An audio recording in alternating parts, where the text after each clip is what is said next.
নমস্কার বন্ধুরা, আমি সোলাঙ্কি। আমার নীতিমূলক গল্পের আসর ও ভৌতিক গল্পের আসরে আমার ছোট ছোট ভাই বোন এবং আমার দাদা দিদিদের আরও একবার অনেক অনেক স্বাগত। যিনারা প্রতিনিয়ত আমার গল্প শুনে থাকেন তাঁদের উদ্দেশ্যে অসংখ্য ধন্যবাদ। আর যিনারা আজ আমার গল্পের চ্যানেলে নতুন এসেছেন তাদের উদ্দেশ্যে বলবো সুস্বাগতম এবং অসংখ্য ধন্যবাদ। আজকের গল্পটা যদি আপনাদের ভালো লেগে থাকে তাহলে অবশ্যই আমার পাশে থাকার অনুরোধ থাকলো।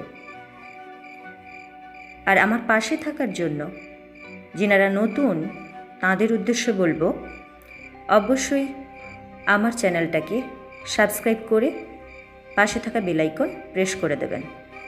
তাহলে আমি যখনই যেই রূপ গল্প নিয়ে উপস্থিত হব সময় মতো সেগুলো আপনারা আপনাদের ফোনে নোটিফিকেশন আকারে পেয়ে যাবেন। তো চলুন কথা না বাড়িয়ে আজ আমরা যে গল্পটা দেখব সে গল্পটার নাম হলো অচিন্ত্যকুমার সেনগুপ্তের লেখা রক্তের ফোঁটা।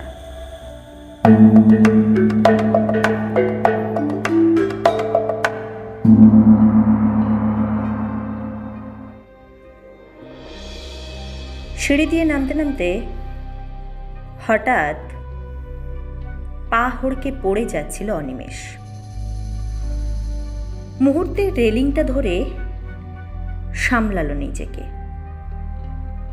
নিচের দিকে তাকিয়ে দেখল একবার, ওই কিছুই পড়ে টড়ে নেই তো। কলার খোসা, আমের চোকলা, নারকেলের ছোবড়া কিছুই নেই তো। জলও তো নেই এক ফোঁটা। শুকনো খটখটে সিঁড়ি। জুতোর তলাটাও দেখল একবার, সেখানেও কিছু লেগে নেই।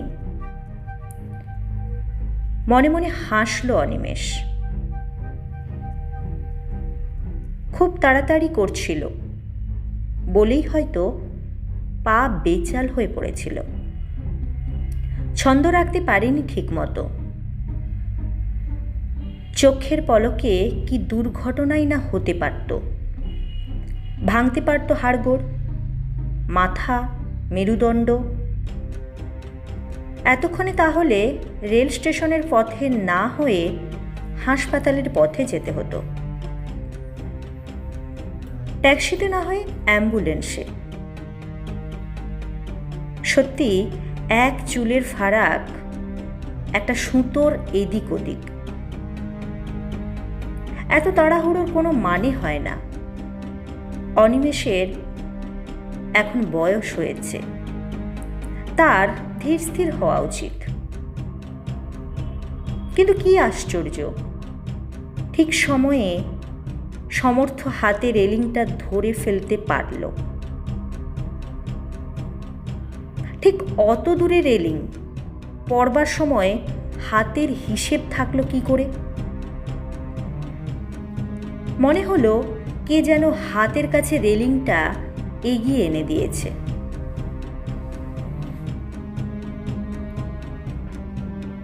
কিছু বলেনি, তবু ট্যাক্সিটাও ছুটেছে প্রাণপণ, যেন ড্রাইভারের ভীষণ তাড়া। কিন্তু বেগে ছুটলেই আগে পৌঁছানো যায় না সব সময়। মনে হচ্ছিল ট্যাক্সিটাই অ্যাক্সিডেন্ট করে বসবে। হয় কাউকে চাপা দেবে, নয়তো হুমড়ি খেয়ে পড়বে কোনো গাড়ির ওপর, নয়তো কোনো মুখোমুখি সংঘর্ষ। অতশত না হয় নির্ঘাত জ্যাম হবে রাস্তায়। ট্যাক্সিটা পৌঁছতে পারবে না, ট্রেন ছেড়ে দেবে। যেন এত সুখ সহ্য করবার নয়। ভাগ্য ঠিক বাদ সাধবে, বাগড়া দেবে। না হন্তদন্ত ট্যাক্সি শেষে পর্যন্ত এসে পৌঁছেছে, ট্রেনটা ছাড়েনি। কামরার খোলা দরজার ওপর অনিতা দাঁড়িয়ে। বাবা, আসতে পারলে? অনিতা খুশিতে ঝলমল করে উঠল। কত বাধা, কত বিপদ! বাহ, আর বাধা বিপদ কোথায়? সব তো খোলসা হয়ে গিয়েছে। অনিতা নির্মুক্ত মনে হাসল। এখন তো ফাঁকা মাঠ, যাকে বলে লাইন ক্লিয়ার। অনিমেষও হাসল স্বচ্ছন্দে। হঠাৎ ইঞ্জিনটা হুইসেল দিয়ে উঠল।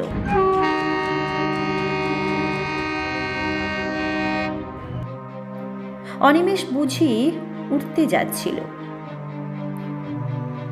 অনিতা ব্যস্ত সমস্ত হয়ে বললে, আর উঠে কি হবে? না, ওটা অন্য প্ল্যাটফর্মের ইঞ্জিন। যা ভয় পাইয়ে দিয়েছিল, বললে অনিমেষ। তোমার সবটাতেই ভয়, একটু বা ব্যঙ্গ মেশালো অনিতা। না না, ভয় আর কোথায়, কামরাতে উঠল অনিমেষ। ঘড়ির দিকে তাকিয়ে দেখল সামান্য কয়েক মিনিট বাকি আছে। বললে, কিছুক্ষণ বাকি। কিন্তু কতক্ষণ? ধরো 1 বছর। কথাটাকে অন্য অর্থে নিয়ে গেল অনিমেষ। না না, অতদিন কেন? এ কি আমরা ডিভোর্সের পর বিয়ে করতে যাচ্ছি যে 1 বছর অপেক্ষা করতে হবে? না, তা নয়। তবে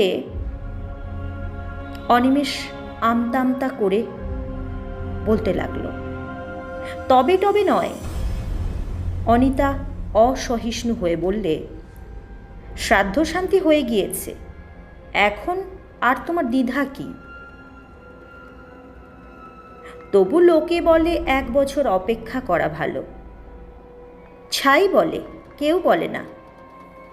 আমি কত বছর অপেক্ষা করে আছি বলো তো? কণ্ঠস্বরে অভিমান আনল অনিতা। আমি আর দেরি করতে পারবো না। কিন্তু চলেছ তো কলকাতার বাইরে। কি করব? হঠাৎ বদলি করে দিল।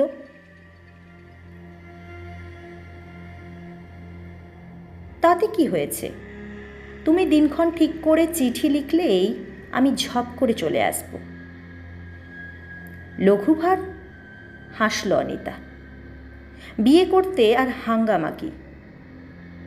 শুনছি আমাকেও নাকি বাইরে ঠেলে দেবে। দিক না, তাহলে মফস্বলে যাব। আর যদি না দেয়, কলকাতায় থাকো, চলে আসবো এখানে। মোট কথা চোখে তীক্ষ্ণ আকুতি নিয়ে তাকালো অনিতা। শুভস্য শীঘ্রম। লোকে কি বলবে? লোকের কথা ছেড়ে দাও। লোকে বলবে বউ মারা যাবার 1 মাস পরেই বিয়ে করলো। 1 বছর পরে করলেও বলবে। একটু বা তপ্ত হলো অনিতা। লোকের হাতে সৃষ্টিস্থিতি প্রলয়ের ভার নেই। লোকে কি জানে আমার তপস্যার কথা? তপস্যা? হ্যাঁ, প্রতীক্ষার আর প্রার্থনাই তো তপস্যা। অনিতা ঘড়ির দিকে তাকালো। তোমার বিয়ের প্রায় 2 বছর পর আমাদের দেখা। তুমি আমাকে বললে তুমি আমার পরম হয়ে এলে, তো প্রথম হয়ে এলে না কেন? সেই থেকেই প্রার্থনা করছি, প্রতীক্ষা করে আছি।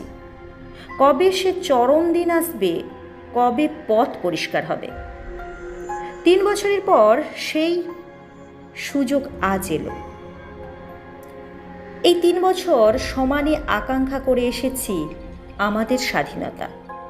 অর্থাৎ গত 3 বছর ধরেই অনিতা সুরভির মৃত্যু কামনা করে এসেছে। বুকের মধ্যে একটা ঘা মারবার শব্দ শুনল অনিমেষ। সে শব্দ কি তারও আকাঙ্ক্ষার প্রতিধ্বনি? না, তা কি করে হয়? সুরভি বেঁচে ছিল বলেই তো অনিতার প্রতি তার আকর্ষণ এত জ্বলন্ত ছিল, জীবন্ত ছিল। সুরভি আজ বেঁচে নেই, তাই কি অনিতাও আজ স্তিমিত, নিষ্প্রভ? এ কি, ট্রেন ছাড়ছে না কেন? সময় কখন হয়ে গেছে, তবু ছাড়বার নাম নেই। ছাড়বার ঘন্টা পড়লেই তো অনিমেষ নেমে যেতে পারে, রুমাল নেড়ে দিতে পারে বিদায়। কি একটা গোলমালে ট্রেনটা থেমে আছে, ছাড়ছে না। দীর্ঘতর হচ্ছে এই নিষ্ফল সান্নিধ্য। সব ট্রেনই ছেড়ে যায়, শেষ পর্যন্ত অনিতারটাও ছাড়ল। নামতে গিয়ে অনিমেষ আবার পড়ল নাকি পা হড়কে। না, সে অত অপগণ্ড নয়।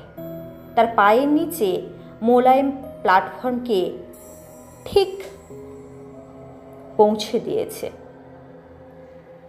মফস্বলে বদলি হয়ে এসেছে অনিমেষ, ভালোই হয়েছে। বদল হয়েছে পরিবেশের। মেঝেতে পায়ে পায়ে আলতার দাগ ফেলা নেই আর স্মৃতির রক্তাক্ত কণ্ঠ। ছোট ছাতওয়ালা বাড়ি, উপরে দুখানা মোটে ঘর, একটা শোবার আরেকটা বসবার, নিচে বাবুর্চি চাকর। এর চেয়ে আরও ছোট হলে চলে কি করে? তবু অনিমেষের যেন কীরকম ফাঁকা ফাঁকা লাগে। এদিক ওদিক প্রতিবেশীদের বাড়িঘরগুলি কেমন দূর দূর মনে হয় বাড়িটাকে ঘিরে যেন অনেক গাছপালা, অনেক হাওয়া, অনেক অন্ধকার। গাড়ি ঘোড়ার আওয়াজ অনেক পরপর শোনা যায়। ফেরিওয়ালারা একদিকে কমই আসে, অথচ নদী কত দূরে। মধ্যরাত্রে একটু হাওয়া দিলেই শোনা যায় গোঁগানি। কাজকর্মের লোকজন আসে, কিন্তু তাদেরও আসার মানেই হচ্ছে চলে যাওয়া। সমস্ত ভিতর বার আশপাশ একটা শূন্যতার শ্বাস ভরে দিয়েছে। না, আসুক অনিতা, ঘরদোর ভরে তুলুক। আশ্চর্য, সেই রকম চিঠি লিখেছে অনিতা। এই মফস্বল শহরেই সে একটা উচ্চতর চাকরির জন্য আবেদন করেছে। কদিন পরেই ইন্টারভিউ। হ্যাঁ, কোথায় আর উঠবে, অনিমেষেরই অতিথি হবে অনিতা। চিঠি লিখে বারণ করল অনিমেষ, তুমি এসো, থাকো, চাকরি করো, কিন্তু আমার বাড়িতে উঠো না। অন্তত এখন নয়, একেবারে আজকেই নয়। জানোই তো আমার বাড়িতে ছেলে মেয়ে কেউ নেই, তোমার অসুবিধে হবে। তাছাড়া আমি দুর্বার একা। আগে অধিষ্ঠিত হও, পরে প্রতিষ্ঠিত হবে। পাল্টা জবাব দিল অনিতা, প্রায় তিরস্কারের ভঙ্গিতে। লিখলে, আমি একজন সম্ভ্রান্ত পদস্থ শিক্ষিকা। একটা চাকরির সম্পর্কেই তোমার কাছে একদিনের সাময়িক আশ্রয় চাইছি, অন্য কোনো উদ্দেশ্যে নয়। আর নিজেকে এত দুর্বার বলে স্পর্ধা করো না। ভাববে আমার প্রতিরোধ ও দুঃসাধ্য, অন্তত যতক্ষণ আমি সম্ভ্রান্ত পদস্থ শিক্ষিকা। না, তুমি এসো, ঝগড়াঝাটির কি দরকার? তুমি এলে কত গল্প করা যাবে, কত হাসা যাবে মন খুলে। স্তব্ধতাকে কত মনে হবে রমণীয়। আজ সন্ধ্যের ট্রেনে আসবে অনিতা, শুধু রাতটুকু থাকবে। কাল সকালে ইন্টারভিউ দিয়েই দুপুরে ট্রেনে ফিরে যাবে নিজের জায়গায়। সকাল থেকেই মেঘে মেঘে বৃষ্টি বৃষ্টি, দুপুরে ঘন ঘোর করে বর্ষা নেমেছে। সন্ধ্যের দিকে তোড়টা কমলেও হাওয়াটা পড়েনি, চলেছে জোলো হাওয়ার ঝাপটা। স্টেশনে এসে অনিমেষ শুনল গাড়ি 3 ঘন্টার উপর লেট। ভীষণ দমে গেল শুনে। বাইরে দুর্যোগ থাকলেও অন্তরে বুঝি একটা আগুনের ভাণ্ড ছিল, সেটা নিভে গেল ধুইয়ে ধুইয়ে। রাস্তায় জনমানব নেই, দোকানপাট বন্ধ, শুধু একলা এক পথহারা হাওয়া এলোমেলো ঘুরে বেড়াচ্ছে। সাইকেল রিক্সা করে বাড়ি ফিরল অনিমেষ। সিঁড়ি দিয়ে উপরে উঠতে লাগলো। দেখল এ কি, তার শোবার ঘরে আলো জ্বলছে, দরজা তালা বন্ধ। হাওয়ার দাপটে দরজার পাল্লা দুটো ফাঁক হয়েছে, তারই মধ্যে দিয়ে দেখা যাচ্ছে আলো। তবে কি ঘর বন্ধ করে বেরুবার আগে ভুলে সুইচটা অন করে রেখেছিল? তাই হবে, নইলে আলো জ্বলে কি করে? পথে আসতে দেখছিল, স্টেশনেও তাই। ঝড়ের উৎপাতে সারা শহরের কারেন্ট অফ হয়ে গিয়েছে। কে জানে, কারেন্ট হয়তো ফিরে এসেছে এতক্ষণে।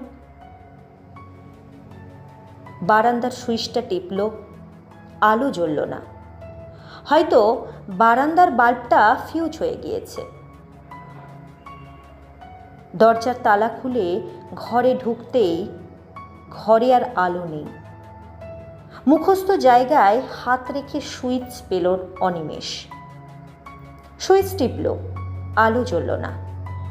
না, আসেনি কারেন্ট, কিংবা এসে এখন আবার অফ হয়েছে। হাতে টর্চ টিপল অনিমেষ।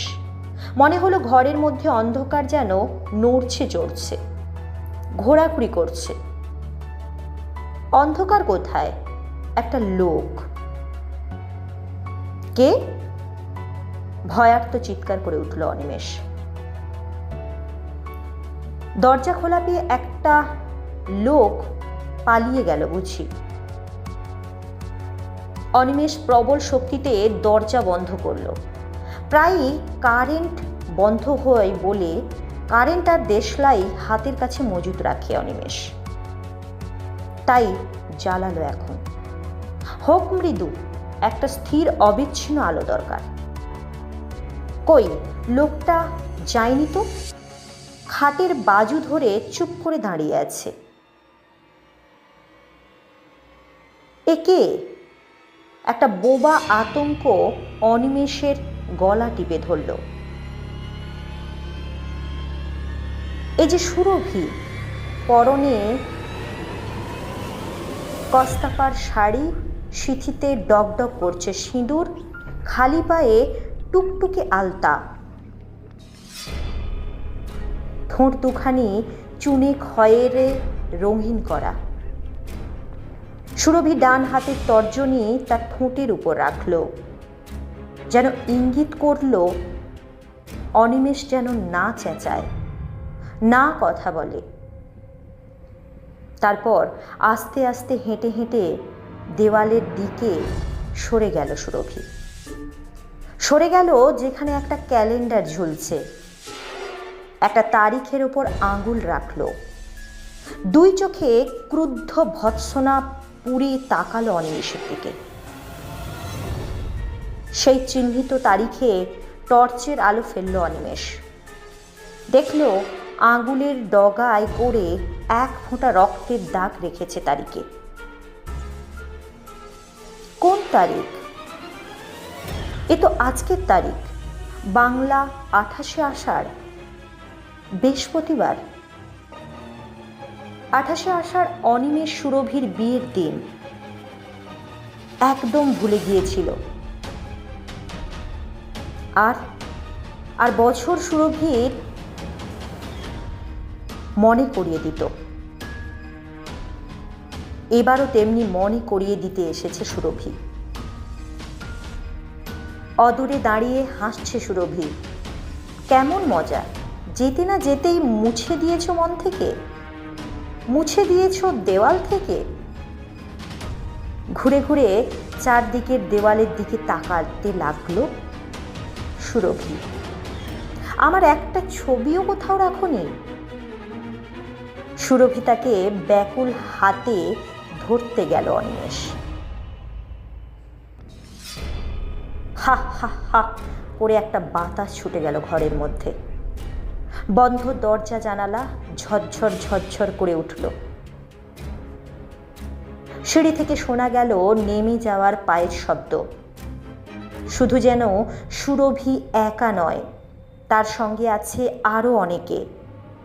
একসঙ্গে নেমে যাচ্ছে, কেবল নেমে যাচ্ছে, ভারী পায়ে ক্লান্ত পায়ে নেমে যাচ্ছে। ভয়ে আপাত মস্তক ঘেমে উঠল অনিমেষ। হঠাৎ আলো জ্বলে উঠল।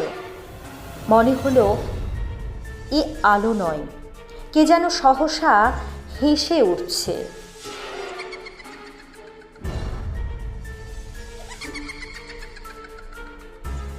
খিলখিল করে।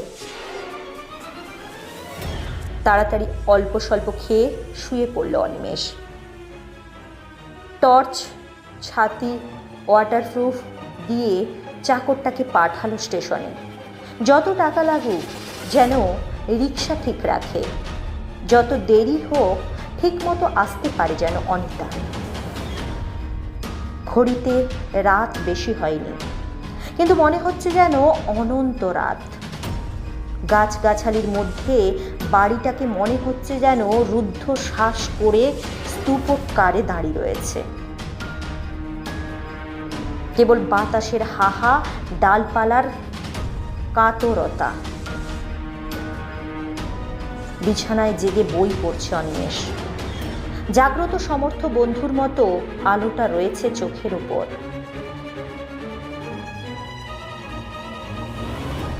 খট খট খট খট।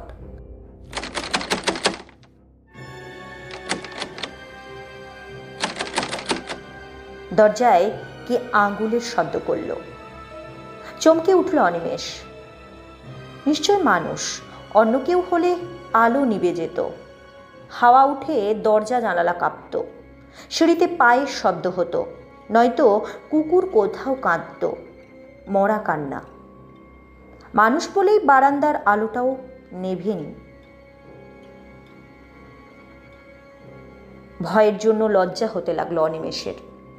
বালিশের নিচে হাত দিয়ে রিভলভারটা একবার অনুভব করল। ধীরে ধীরে খুলে দিল দরজা। এ কি, তুমি অনিতা? উফ, কি ভীষণ লেট তোমাদের গাড়ি। আর তারপর কি জঘন্য বৃষ্টি। তোমার জন্য স্টেশনে চাকর পাঠিয়েছিলাম, সে কোথায়? কই, কারুর সঙ্গে তো দেখা হয়নি, একাই চলে এলাম। ঘরের মধ্যে ঢুকে পড়ল অনিতা। তোমার মালপত্র কোথায়? সব স্টেশনে পড়ে আছে। শোনো, আমি ভীষণ ক্লান্ত, এক গ্লাস জল খাবো। টেবিলের ওপর ঢাকা গ্লাসে জল ছিল, তাই ঢকঢক করে খেয়ে নিল অনিতা। বললে, শোবার জায়গা করেছ কোথায়? পাশের ঘরে।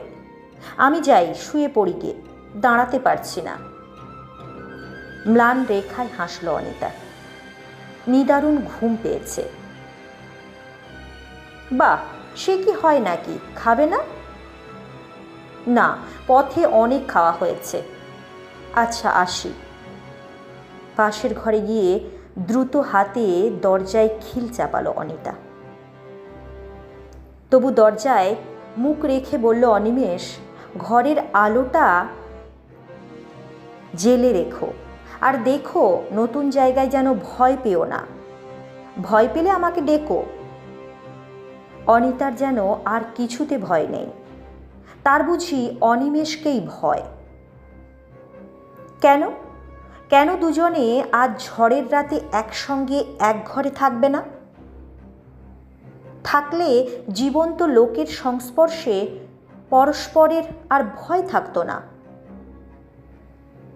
আর যে ভয়ের কথা অনিতা ভাবছে, সে যে কত অবাস্তব গায়ের উত্তাপে বুঝিয়ে দিত।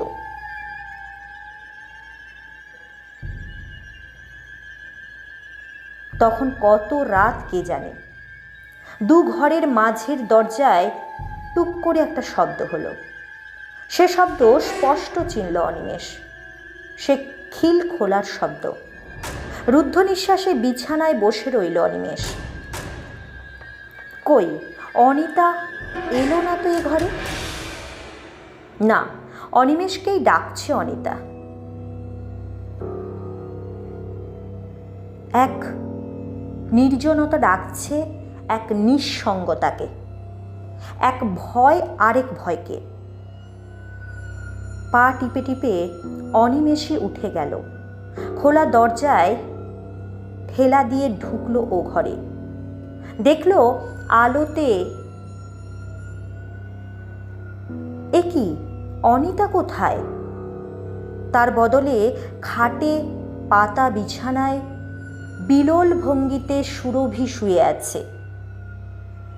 অনিতা, অনিতা কোথায়? চিৎকার করে উঠল অনিমেষ।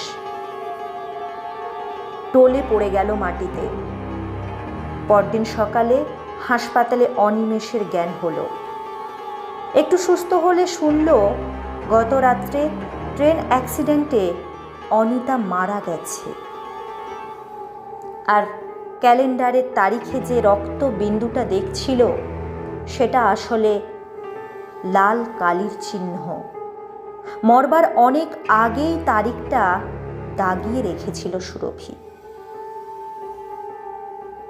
তো বন্ধুরা, গল্পটা কেমন লাগলো অবশ্যই কমেন্ট করে জানাবেন। যদি ভালো লেগে থাকে অবশ্যই লাইক করবেন আমার মোটিভেশনের জন্য, এবং বন্ধুদের সাথে শেয়ার করবেন। আর যিনারা নতুন বন্ধু তাদের উদ্দেশ্যে আরও একবার বলছি, যদি গল্প ভালো লেগে থাকে তাহলে আমার পাশে থাকার অনুরোধ থাকলো, এবং অবশ্যই তার জন্য আমার চ্যানেলটা সাবস্ক্রাইব করে পাশে থাকা বেল আইকন প্রেস করে অল নোটিফিকেশান করে দেবেন। তাহলে আমি যখন যেই গল্প নিয়ে উপস্থিত হব সময় মতো সেগুলো আপনারা আপনাদের ফোনেই নোটিফিকেশান আকারে পেয়ে যাবেন। তো বন্ধুরা, যতক্ষণ না নতুন গল্প নিয়ে আবার উপস্থিত হচ্ছি, ততক্ষণ পর্যন্ত সবাই ভালো থাকবেন, সুস্থ থাকবেন। ধন্যবাদ।